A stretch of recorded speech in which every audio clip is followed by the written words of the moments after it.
Good evening, ladies and gentlemen. Welcome to Skip E. Lowe Looks at Hollywood. Tonight's guests include a Tony Award winner from the Broadway show Raisin, Miss Virginia Capers, along with that multiple talented gentleman entertainer, Mr. George Kirby. And tonight, a special treat, the lovable Love Child. And now, here he is, the man of the half hour, Skip E. Lowe. George Kirby, tell me, what caused the great change in George Kirby's life? You know, you've had a lot of trouble in your life. And tell me about what has caused the great change in your life? Well, I've had misfortune, I've had hardships, but through it all, my faith in the Lord above, I've come out of it all right. And I've been blessed to have a talent that will carry me through now. That's right. A great talent. Yes. George, you seem a little happy today. I'm Oh, looking I'm at you, happy. and you seem very, very happy. Both of us are happy. Both. Yeah, I'm a Gemini. Oh, that's right, you are. Your birthday's coming up, right? That's right. Oh, well, congratulations. Happy birthday. I'm June 6th, and you're June 7th? June 8th. 8th? Yeah. Oh, that's nice. Dino is June the 7th. Dean, Dean Martin is. That's right. right. Dean is going to be on Yeah. June the 7th. There's three of us right together there. What have you been doing, George? George Kirby, you know, you travel a lot. Like, you've been on ship cruises now. That's new type of show business, you know, that's... Well, most of your nightclubs are going to the water now. Right. They're in those ships. I played the Norway, I played the Fair Wind, the Fair Seas, and the last 12 I've done has been on the Fair Sky, and I got about 12 more to do, which is just wonderful. You're enjoying that, aren't you, George? Yes, I am. I really am. How about all your voices? You're still doing... Oh, yeah. Your great impressions. You know, people... You know, you happen to be a great, great singer. Virginia Capers is sitting next to you. Yes, she is. And- Bless her heart. Yes, and she's a great singer. Yes, she is. A great actress. Yes, she won the Tony Award in Raisin. And how are you, Virginia? Well and happy. Like I was saying, George Kirby, great singer. I mean, not just an impressionist, not a great impressionist, but a great singer as a nightclub singer. Have you I know, you know, a lot of people don't know George. that. They see him on This that has been an ongoing admiration society for years and years and years. My heart fills up when I watch him, and I'm thrilled and enthralled. I almost got to play his in-law. Almost. Oh, really? Yeah. What was that? We were In up what? to a pilot. What was that? A Full House or something like Yeah. that? And they didn't hire us. They didn't know what they missed. Eyes. But George, looking back in your life right now, do you have any regrets? None. No? None. Because everything that happened to me in the past was a lesson. And a lesson well learned, and a lesson that I'll never forget. You know, some people have lessons and they're things that are thrown at them, and as soon as they bypass or get past them some kind of way, they forget about it. You know, I still have mementos around that as a matter of fact, I was just telling Virginia today when I was at the golf course this morning. Yes. And I got on the fair. I had a beautiful fairway shot, you know. And as I started riding down toward the wall, I thought back, a flashback. Yes. You know, a quick flashback, like some people say when they're drowning or something, that the life flashed before them. And I had a flashback to the 4 years I was incarcerated, and here I was out in the free world again, really appreciating things that I had overlooked before, you know. And I said my Lord's Prayer. What have you looked over before, George? What have you really... Being able to open the door whenever I wanted to open it. Simple things. Eat what I want to eat when I want to eat it. Dress the way I want to dress, you know. I understand that you and Mrs. Reagan are with the... you're doing the same thing she's doing. Yes, yes. Tell us about that. Well, she's got a campaign going, fighting drugs, as everyone well knows. And I've been doing it without a lot of publicity, Right. you know. Did I you know wasn't that- looking for publicity. Did you know that, Virginia? He doesn't really look for publicity. He just He does never has. He- This is one of the things. How George Kirby became a star, I will never know. Because he never seeked publicity. Yes. He never seeked acclaim. He just went on and did his job so clean and so fine that people had to talk about him. Yes, yes. You know, he is the most unpretentious star I know. True. And he's such a genuine talent. They call him the gentleman of entertainers. To be sure. The And- gentleman of entertainers. That's what and they call George all the Kirby. ladies can attest to that. Uh-huh. Because I have yet to know a lady that George, even those ladies who were not ladies, that George has not treated as a lady. He has always made us feel like we were important, that we're somebody, that we're special. And you know, when you touch him, when you hug him, Yes. it's because here is somebody you feel really cares about you. Yes, yes. I mean, you know, it's not a physical affair, it's Uh-huh. that spiritual love Yes. affair. George, you started where? Back in Chicago? Yeah, that's Tell my us home. about those days in Chicago. You know, Well, Club de Lisa, right? It was really jumping in those days, you know. They talk about the roaring 20s, you know. It was a roaring 30s and 40s, you know, for me. And I started my first job. I quit school in order to help out at the house, right? And I got a job as a pearl diver in Rum Boogie. Rum Boogie was a nightclub that was owned by Charlie Glenn, who was affiliated with Joe Louis, the world heavyweight champion at that Yes. time. And as a pearl diver, I'd come in the evening, you know, and I'd start pearl diving. I see you looking at me when I say that. Pearl Yes. diving, that's dishwashing. Dishwashing. That's why I was wondering what he means by pearl diving. I didn't Yeah. know. Those pearly You were white a dishes. dishwasher. That's right. I see. And at the same time, I got a job as a busboy. Yes. So I'd run out and bust the tables down, so the waiters would give me 50 cents for each table I'd bust down for them, you know. And I was doing good, and I started watching the entertainers and the performers, you know. And I would duplicate what they were doing, you know. So I said, hey, I like to get in this business, you know. So I asked them for a job, you know, and Charlie Glenn said, well, see Joe Ziggy Johnson, he's the director of the show, you know. I go to Ziggy, I said, Ziggy, give me a chance in the show. He said, well, see Charlie Glenn, you know, he owns the club. And they passed the buck back and forth. Till one night, I waited till Saturday night, and I quit. And I went out in Washington Park, and I cried, you know, and everything, because it pushed me around. And I walked over to Club de Lisa, which was right around the corner from my house. Right. And I walked in there and took the porter sign down and said, I'm going to be a porter. And I worked there from porter, worked up to bottle washer to bartender. And those days, they didn't have no child labor law. 15 years old, I was bartender. 15. And then one day I jumped over the bar and I asked Sammy Dar to give me a chance in the show. He said, what do you do? I said, I talk like other people, you know. He said, well, give me an example. I said, well, like Amos now, you know, Andy, there's a shortage of women going on today. And Andy said, yeah, the one I had out last night only come up to my belt buckle. And he said, you're a mimic. So I waited till I got home and looked it up in the dictionary to see what he called word, me. yeah. Right. You didn't know what he called you. Before I go back and cut him. And it went on from there, and they called me out. He said, first he said, get your routine together. He says, and I'll try you out on the next show. Each show ran 4 weeks, a month. So I got my stuff together, and one of the musicians in Red Saunders Band did an arrangement for me. And I went on. What was your first impression? Who did you? The first impression, the band was playing blum, doom, blum, doom, blum, doom, blum, doom, doom, blum, doom, blum. And I was walking around the stage saying, call for Philip Morris. Yes. And that's how I opened up. Wonderful. And I was doing Ned Sparks, and I was doing Wallace Berry and Marie Dressler. Wallace Berry. Yeah, Wallace Berry. Wallace Berry. Tell me, do Wallace Berry right now. Say. Oh, gosh, you don't want to see me do Wallace Berry, do you? Wallace Berry. Very, very few people do Wallace Berry nowadays. You know, they really Most do. people don't know who They he don't is know. anymore. They I don't know. You see, you don't have no great character voices today like you had yesterday. They don't, do they? They don't. The All of them in actors, this method. they all sound alike. They all sound alike. They all had individual sounds. The Old stars, you could tell. You lock a room up, John Wayne. open up the transom. Yes. Not see them now, Yes. and just listen to the voices in there. Right. And you'd hear voices like, well, what are we going to do? Are we going to stay here all day? We should get to work right away.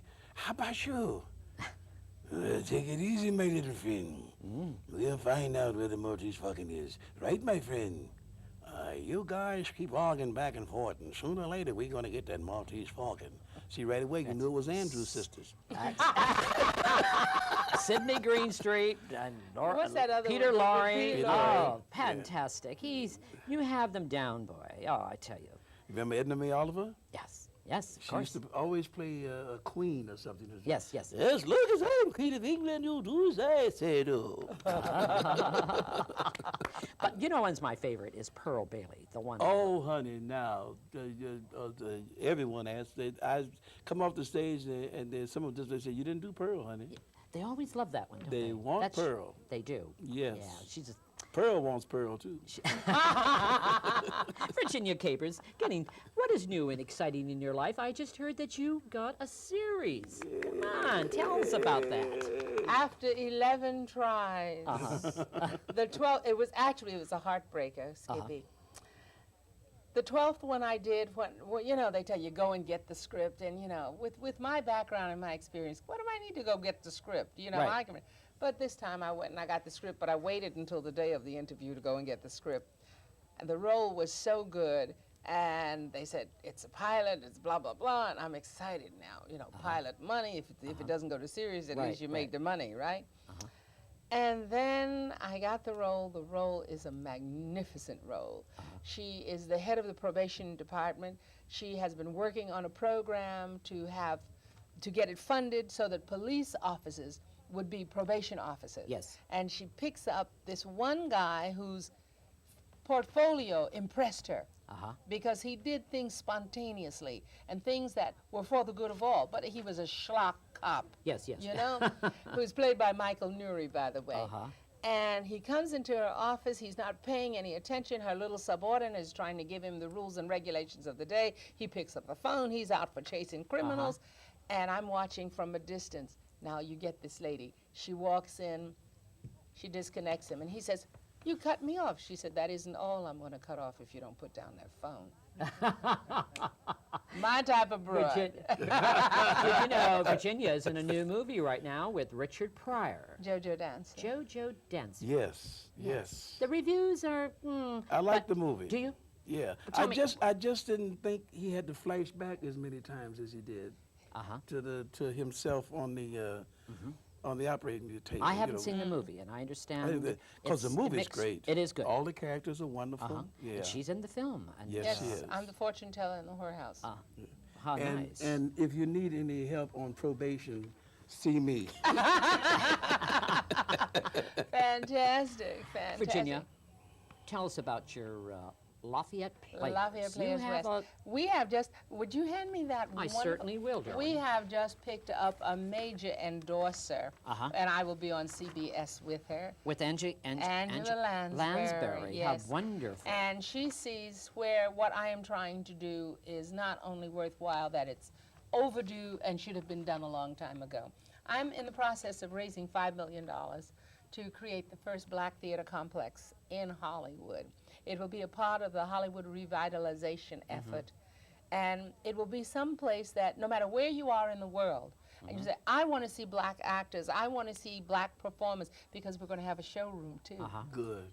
Yes, and we're going back to the old style in clubs. I'm going to ask you both this Yes. question. I got to. And so, anyway, she has come to our fore, and we're really working hard on it. And everybody can get their name on the Wall of Fame by sending us a donation. How nice. Very Yes, to good. help us build The it. Lafayette Players. Lafayette Players Tell me. West. Maybe we could- It's in Los Angeles? It's the address at this particular time, our office address is 601 South Kingsley Drive. Okay. Tell me something. Black entertainers today, are you too satisfied what's happening with our black entertainers? Why do you think I want a theater? No, I just want to know if you're satisfied. George I Kirby, am not George Kirby. satisfied. No way. No way. Both said it No distinctly. way. Why? No way. Tell me why. What should we do about it? What You have to be done You about need this? more parts for them. In other words, the script comes up, it don't have to say black or white. No, that's right. Exactly. The same ahead. thing that happened to Lou Gossett. He took a script, the script was written For the white. for a white fella. That's right. But he took it and read it. Yes. And we've got to stop waiting for them to write black parts. We got to go ahead, we have to write them ourselves. agree. I agree. Why do you think I won a theater? I won a Tony in 1974. It was in By rights, 1974? It was 1974. I'm the Raisin. first black actress to win the Tony without having to share it with a white actress. How wonderful. How Congratulations. many doors opened for me? Yes. Not one.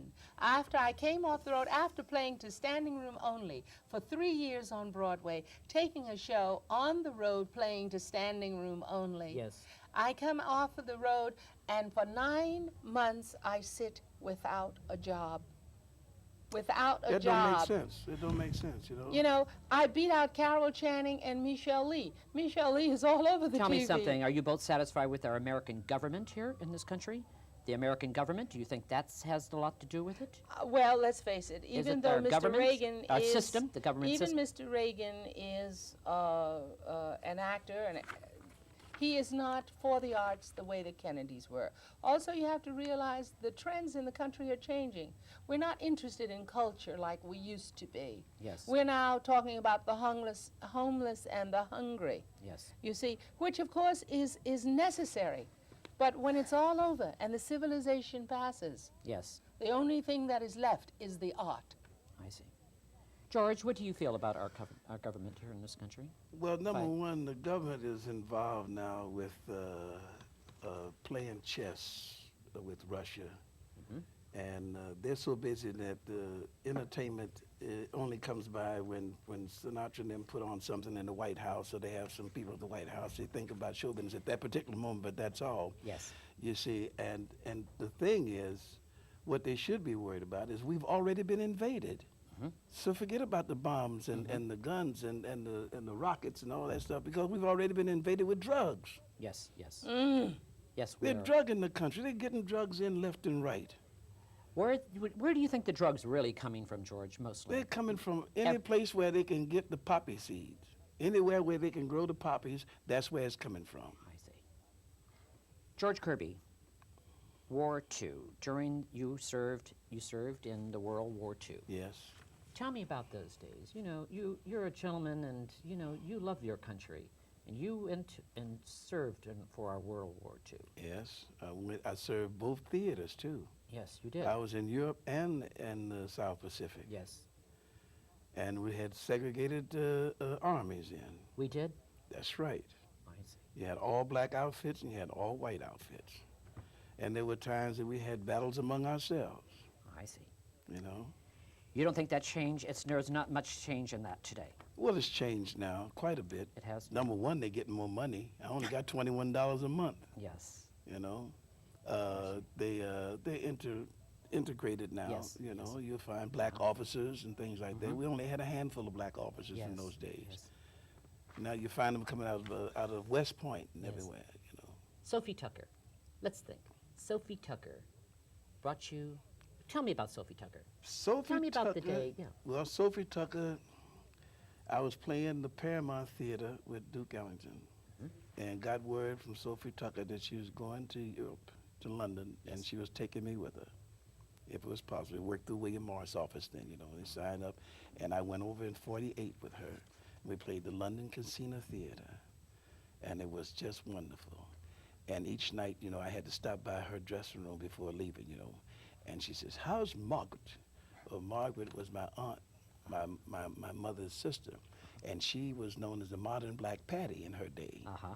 And when she was starring, Sophie was on the bill. Uh-huh. And Sophie remembered her Remembered from her, all this time, yes. you know. And she said her book, you know, and everything. And every night, Jack LaRue would come by and pick her up. Jack LaRue. Yeah. And it was wonderful. You know, we had a good time together. Great lady. Yes, she was. Great lady. Yes, she was. Tell me something about George Kirby and the future now. What's happening? Well, I'm in the midst right now of getting one of the shows that I've written, one of the plays I've written called King Heroin. And it involves all the drugs in this meeting room with the devil. The two non-drugs is the pimp and the thief. And we're working on that now, not only the play, but we're working on it for an album and also for a cassette, for video. That's and great. there's been a big problem going right now. You know. George, you just worked. You brought us a lovely, lovely little children today. Uh-huh. Tell me about this lovely. George, where did you just did? You did a benefit somewhere? I did a benefit for the People Who Care Youth Center. They were about to lose the building, and they. What happened was when I was in Terminal Island, Charles Battle, who's connected with the center, told me, he says, you know, when you get out, I'd appreciate it if you could help me with my kids. Right. I said, I'd be glad to. So time passed by, I get an early parole, I'm out in the street, and he approached me again, and I said, yeah. So I go over there and I look at the center and see what's happening, see the wonderful things they're doing for the kids and everything. I said, all right, let me do something. I get in touch with Dick Sheenan, who is a master at getting stars together and putting on a big benefit, you know. And we got it together, put the benefit on at Washington High School, raised enough money to start negotiating to buy. Right. And we're going to do that every year. We're going to have a show every year with stars, and we're going to save that building. We're going to save those kids. Why don't you bring them on for me, George, would you? Why don't you introduce these kids? They are called the Love Child. The Love Child. The Love Child. The lovable Love Child. The lovable Love Child. Let's Here hear they it. are. Always wanted a girl just like you. So purity.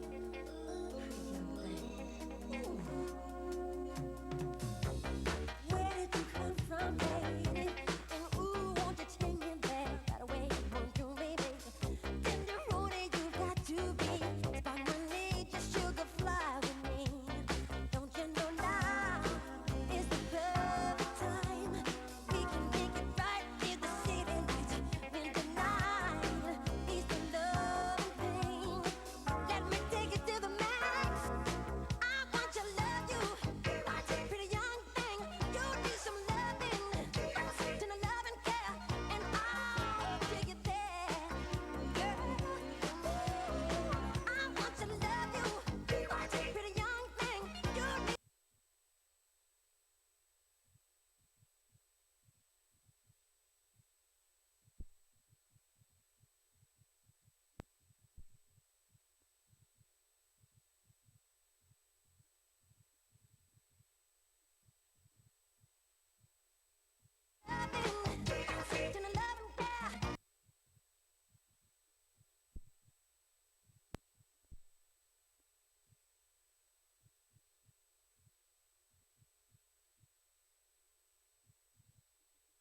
Beautiful. Thank you. Wow, love child. Aren't they lovely? George, how about that? Virginia.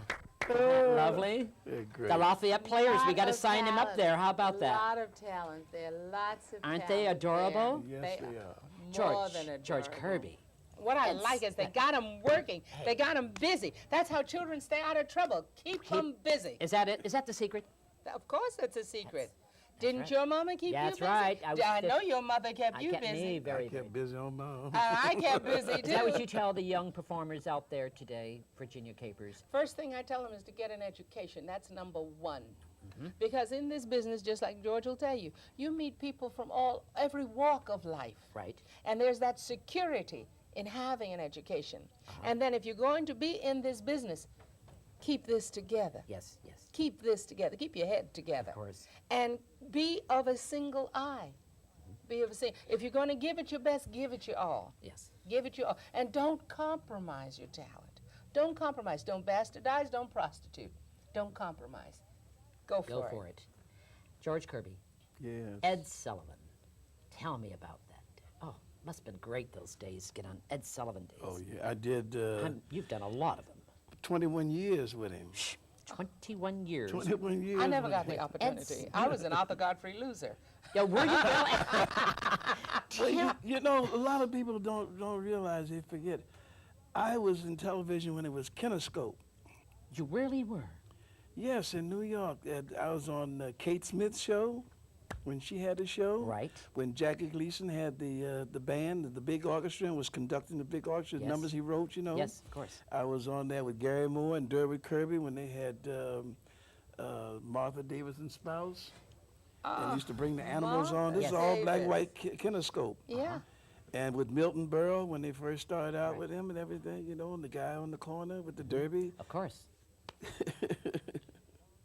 Many years, George. Yes. You've been yeah. a long time in this business, show That was business. was that before the Second World War? Yeah. Yes, of course, of course. Great. George Kirby, tell me something. Yes. How come not George Kirby show? Yeah. I mean, Virginia Capers, can't you see? I mean, we're ready. It's been ready for a long time. Why not, George? Are you aiming for this, or what's happening with it? The Well- George Kirby show. Well, they're showing the old show that I did up in Canada now called Half the George Kirby Comedy Hour. Right. They're showing it now. Yep. And You everybody should comes be up a to me comedy saying, host. He should Everybody- be a comedy host. He should be have a his comedy own. host and invite comedians. You know, the ones that he has the good raps with, raps. the ones that write their own material, the Right. ones that are slick, the ones that can pull Clean it out of the and air. clean oh, material. Thank God, please. George Kirby has always been a gentleman comedian, entertainer. He's never been vulgar on stage. Oh, I love it. George, how You come can these bring young your children entertainers in. use those words F on stage? How can they do it? How can they really do it? Because Well, society just- permits it. you see, Is that what they you have think? they have an audience. They have an audience for it. They have an audience Yeah. for it. Yeah. Who permits it? You know. Then I have an audience. You have your audience, George. That's right. Yes. Bill Cosby has an audience Yes. too because he's clean. And he's he in is the number family one. line. It shows you. He's The number show one. is number one. He is. And I think George Kirby, if had a show, would be number one too. What do you think, Virginia? I really Listen, think he's I would multiple. tune it in. Let me tell you, I would tune it in. Say something before we leave, George. I meant Something, like honey, something that's of it. your bosses. You know, I love Pearl Bailey again. I love to hear one of your Pearl Bailey things. Well, honey, I certainly appreciate being on this show today, darling, and all the wonderful compliments. I just love it, darling, really. Made me feel good. You made my day.